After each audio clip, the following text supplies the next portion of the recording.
उत्तर प्रदेश और उत्तराखंड में जबरन धर्मांतरण के खिलाफ सख्त कानून बनाने के बाद भी जबरन धर्मांतरण का गंदा खेल खेला जा रहा है। धर्म के सौदागर अपनी हरकतों से बाज नहीं आ रहे हैं।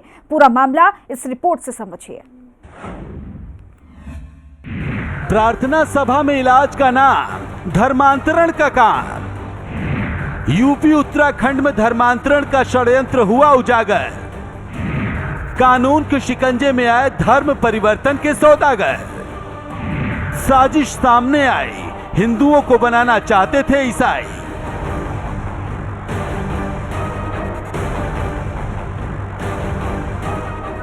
देश में जबरन धर्मांतरण का मुद्दा हमेशा से चर्चा में रहता है। कुछ लोग मदद की आड़ में गरीब हिंदुओं का जबरन धर्मांतरण कराने की साजिश में लगे हुए हैं। इसी कड़ी में उत्तराखंड और उत्तर प्रदेश में धर्म का परिवर्तन कराने वाले धर्म के सौदागरों की साजिश सामने आई है। बात अगर देवभूमि उत्तराखंड की करें तो धर्मांतरण के खिलाफ सख्त कानून बनने के बाद भी उत्तराखंड में जबरन धर्मांतरण का गंदा खेल खेला जा रहा है। धर्म के सौदागर अपनी हरकतों से बाज नहीं आ रहे। राजधानी देहरादून में ईसाई धर्म का प्रचार करने वाले कुछ लोगों पर हिंदुओं का जबरन धर्मांतरण करने का आरोप लगा है। आरोप है कि देहरादून के थाना डालनवाला इलाके में करीब 40 हिंदुओं को लालच देकर ईसाई मशीनरियों से जुड़े लोग धर्मांतरण करवा रहे थे। लेकिन मामले की भनक हिंदू संगठनों को लगते ही बवाल मच गया। हिंदू संगठनों ने थाने का घेराव कर जमकर हंगामा किया, जिसके बाद पुलिस एक्शन में आई। उत्तराखंड में धर्मांतरण को लेकर धामी सरकार संवेदनशील है और कैबिनेट में इसका प्रस्ताव भी पास कर दिया गया है। आने वाले विधानसभा में इसको विधेयक के रूप में पेश करके इस प्रस्ताव को मंजूरी मिल जाएगी। लेकिन धर्मांतरण को लेकर कभी कभी ऐसे मुद्दे सामने आते हैं जो सरकार और प्रशासन को चुनौती देते नजर आते हैं। इसी रोड पर एक प्रार्थना सभा के दौरान लगभग 40 लोगों के धर्म परिवर्तन को लेकर मामला सामने आया, जिसको लेकर आराघर चौकी में मुकदमा दर्ज किया गया है। कुछ हिंदू संगठनों को इसकी भनक लगी, उसके बाद शिकायत पुलिस तक पहुंची और पुलिस ने वहां छापेमारी कर इसका भंडाफोड़ किया। देहरादून में धर्मांतरण की इस कहानी का खुलासा धर्मांतरण का शिकार होने जा रहे एक शख्स ने ही किया है। थाना डालनवाला में छत्रपाल नाम से एक हिंदू शख्स ने शिकायत दर्ज कराई है कि इलाके के एक घर में ईसाई मशीनरी प्रार्थना सभा में करवाती है और इलाज की आड़ में जबरन धर्मांतरण कराती है। शख्स का कहना था कि वो भी इसका शिकार होते होते बचा है। उसे इलाज के लिए प्रार्थना सभा में ले जाया गया था, लेकिन जैसे ही वो पहुंचा तो उसका धर्मांतरण करवाया जाने लगा।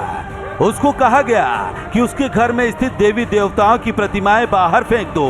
शिकायतकर्ता की तहरीर पर पुलिस ने मुकदमा दर्ज कर जांच शुरू कर दी है।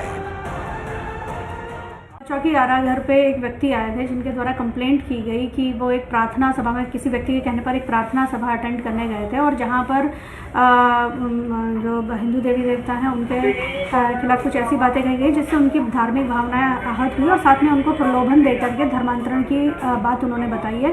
इस संबंध में जो है मुकदमा पंजीकृत किया। धर्मांतरण की साजिश का खुलासा होते ही उत्तराखंड में सियासी बयानबाजी भी शुरू हो गई है। बीजेपी कह रही है कि जबरन धर्मांतरण पर लगाम लगाने के लिए ही धामी सरकार ने कानून को सख्त किया है। वहीं कांग्रेस कार्रवाई का समर्थन तो कर रही है, लेकिन बीजेपी को राजनीति न करने की नसीहत भी दे रही है। तो इन्हीं आशंकाओं को देखते हुए सरकार ने धर्मांतरण कानून उत्तराखंड में लागू किया और सख्ती से इसका पालन किया जाएगा। ये चीज़ें आई हैं तो निश्चित रूप से जो पुलिस प्रशासन है इस पर देख रहा होगा और आशा है कि कड़ी कार्रवाई ऐसे लोगों पर की जाएगी, क्योंकि बहुत लंबे समय से इस जो उत्तराखंड की जो भौगोलिक परिस्थितियां बदल रही हैं, जो चेंज हो रहा है जनसंख्या में, उस सब चीज़ों को देखते हुए उत्तराखंड सरकार ने महत्वपूर्ण कदम लिया। इस पर सख्त कार्रवाई की जाएगी, दोषी कोई बख्शे नहीं जाएंगे। देश के संविधान ने देश के प्रत्येक नागरिक के कर्तव्य और अधिकार स्पष्ट किए हैं। धार्मिक स्वतंत्रता का अधिकार भी संविधान ने प्रत्येक नागरिक को प्रदान किया है, लेकिन जबरन धर्मांतरण दंडनीय अपराध है संविधान के अनुसार, और उस पर अगर कोई ऐसा प्रकरण प्रशासन के संज्ञान में आता है जबरन धर्मांतरण का, तो निश्चित तौर पर आईपीसी और संविधान के अनुसार जो दंडात्मक कार्रवाई बनती है उस पर की जानी चाहिए। लेकिन इस प्रकार के प्रकरणों पर राजनीतिक लाभ लेने का प्रयास नहीं करना चाहिए। गौरतलब है कि उत्तराखंड में जबरन धर्मांतरण कराने वालों पर शिकंजा कसने के लिए उत्तराखंड के मुख्यमंत्री पुष्कर सिंह धामी ने पिछले सप्ताह ही बड़ा फैसला लिया था, जिसके तहत उत्तराखंड में धर्मांतरण कानून अब गैर जमानती कानून बन गया है। उत्तराखंड में जबरन धर्मांतरण कराने वालों को अब 10 साल की सजा होगी। यूपी के बरेली में भी धर्म के धंधेबाजों की करतूत उजागर। हिंदुओं को ईसाई बनने के लिए दिया जा रहा था लालच। बीजेपी नेताओं ने काटा हंगामा तो पुलिस ने की कार्रवाई। बरेली में जबरन धर्मांतरण के आरोप में 6 लोगों पर एफआईआर। उत्तर प्रदेश के बरेली में भी जबरन धर्मांतरण कराने वालों को लेकर जबरन बवाल मचा। मामला बरेली के सुभाष नगर इलाके का है। जानकारी के मुताबिक जबरन धर्मांतरण की जानकारी मिलने पर बीजेपी नेता और हिंदू संगठनों के कार्यकर्ता ईसाइयों की प्रार्थना सभा में पहुंचे और धर्मांतरण कराने वालों को धर दबोचा। खुद को घिरता देख धर्मांतरण के धंधेबाजों ने हाथापाई शुरू कर दी। मामले की भनक लगते ही पुलिस भी एक्शन में आ गई, जिसके बाद हिंदू संगठनों के नेताओं ने थाने में भी विरोध प्रदर्शन किया। बीजेपी नेताओं ने आरोप लगाया कि कई साल से गरीब हिंदू महिलाओं और बच्चों को लालच और आर्थिक मदद देकर उनका धर्म परिवर्तन कराया जा रहा है। इलाज की आड़ में गरीब हिंदुओं को जबरन ईसाई बनाया जा रहा है। हिंदू संगठनों के विरोध के बाद पुलिस ने धर्मांतरण कराने के आरोप में 6 लोगों पर मुकदमा दर्ज किया है। थाना सुभाष नगर पर डायल 112 पर एक सूचना प्राप्त हुई। सूचना देने वाले व्यक्ति द्वारा बताया गया कि वंशी नगला मोहल्ला स्थित एक प्राइवेट आवास में 60-70 व्यक्ति हैं और एक व्यक्ति द्वारा ईसाई धर्म के धर्मांतरण का कार्यक्रम किया जा रहा है। सूचना प्राप्त होने पर थाना स्थानीय द्वारा मौके पर पहुंचकर मामले का संज्ञान लिया गया।